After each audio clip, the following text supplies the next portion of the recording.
الحمدللہ رب العالمین والصلاة والسلام علی سید الانبیاء والمرسلین وعلی آلہ واصحابہ اجمعین الی یوم الدین۔ الحمدللہ آج میں آپ کے ساتھ ایک اہم کرنٹ افیئر کے اوپر بات کرنے جا رہا ہوں۔ ریسنٹلی ایک انسیڈنٹ ہوا جو بعد میں موت کی شکل اختیار کر گیا۔ وہ انسیڈنٹ یہ ہے کہ چوک اعظم لیہ میں ایک واقعہ پیش آیا۔ ایک شخص کی شادی تھی، وہ دولہا بن چکا تھا، لیکن اس سے غلطی اس نے کیا کی، اس نے کسی حکیم سے کوئی پڑیاں لے لی انرجی بوسٹنگ کے لیے۔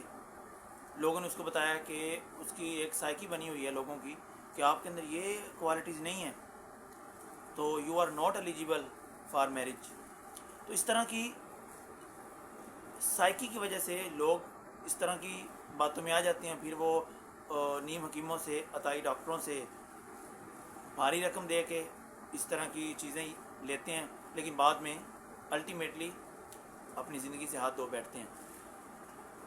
میں آپ سے ایک اہم چیز شیئر کرنے جا رہا ہوں کہ پاکستان کا ہیلتھ کیئر سسٹم آپ کے سامنے ہے۔ ایک طرف عطائی ڈاکٹروں کی بھرمار ہے، دوسری طرف نیم حکیموں کی بھرمار ہے۔ کسی کے پاس کوئی لائسنس نہیں ہے، کسی کے پاس کوئی چیک اینڈ بیلنس نہیں ہے اس چیز کو چیک کرے کہ آیا کہ کس وجہ سے ڈیتھ ہوئی۔ وہ بیچارہ تو چلا گیا اس دنیا سے، ان کا کیا جانا ہے؟ یہ سوشل میڈیا کے اوپر اس طرح آتے رہیں کہ ویڈیوز بناتے رہیں کہ لوگوں کی زندگیوں کے ساتھ کھیلتے رہیں کہ لوگوں کو ایک طرح کا وہ سائیکولوجیکلی ڈپریسڈ کر دیں گے، لوگوں کی سائیکی بنا دیتے ہیں۔ آپ کے اندر یہ کوالٹیز نہیں ہیں، لہٰذا you are not eligible for marriage.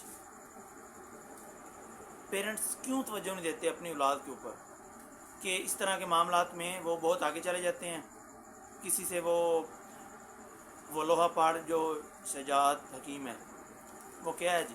اس طرح کی لوگوں کی وہ نفسیات بنا رہا ہے، اس طرح لوگوں کو سائیکولوجیکلی وہ ڈپریس کر رہا ہے اس حوالے سے کہ یہ مجنون ہے جی، آپ استعمال کریں، اس سے یہ ہوگا، اس سے یہ ہوگا۔ بھائی کچھ نہیں ہوتا۔ کیوں لوگوں کو آپ بے وقوف بنا رہے ہیں؟ کیوں لوگوں کو آپ مینٹلی ڈس آرڈر کر رہے ہیں؟ کیوں لوگوں کی زندگیوں کے ساتھ آپ کھیل رہے ہیں؟ میں آپ کو پرسنلی بتاؤں، ہمارا خاندانی کام ہے، ہم خاندانی حکیم ہیں۔ میں خود فارماسسٹ کا اسٹوڈنٹ ہوں، میڈیکل کا۔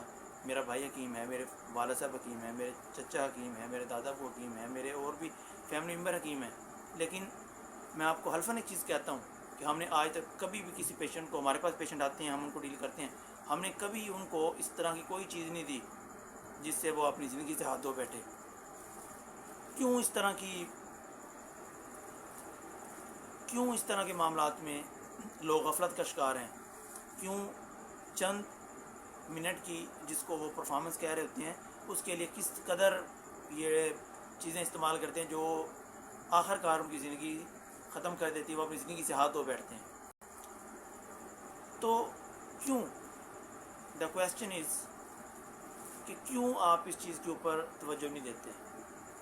محکمہ ہیلتھ کیئر سویا ہوا ہے، پاکستان کا جو طبیہ کونسل ہے اسلام آباد وہ سویا ہوا ہے، کوئی چیک اینڈ بیلنس نہیں ہے کہ آپ کسی کو یہ اتھارٹی دے رہے ہیں کہ آپ انصار بنائیں، ساتھ پریکٹس کریں، ساتھ آپ لوگوں کی جانوں کے ساتھ کھیلیں، اسٹیرائڈ دیں، ان کے آپ میدا فیل کریں، میدا اڑا دیں، جگر، کڈنیز، ایون کہ آپ ان کا ہارٹ فیل کر دیں۔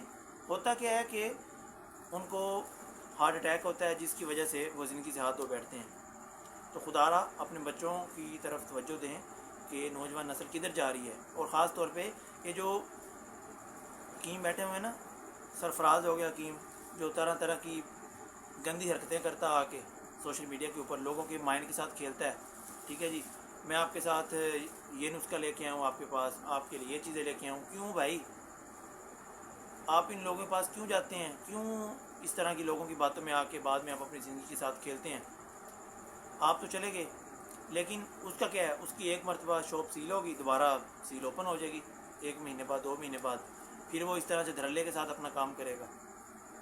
تو کوئی چیک اینڈ بیلنس نہیں ہے پاکستان میں، تو لہٰذا اپنے بچوں کی طرف توجہ دیں۔ پیرنٹس کو چاہیے کہ جب آپ اتنے اخراجات کرتے ہیں اپنے بچوں کی شادی کے اوپر تو اس چیز کے اوپر توجہ دیں کہ بیٹا کچھ نہیں ہوتا، کوئی قیامت نہیں آنے لگی۔ ٹھیک ہے کہ تسی پرفارمنس نہیں کر سکو گے تو دوبارہ انہیں بھج جانا ہے، ایک رات واسطے تھوڑے کدے چاہیے ہو۔ کیوں؟ اس چیزاں تو بچوں، ان چیزاں تو باہر نکلو تاکہ تسی اپنی زندگی نو اچھے طریقے نال گزار سکو۔ Thank you very much.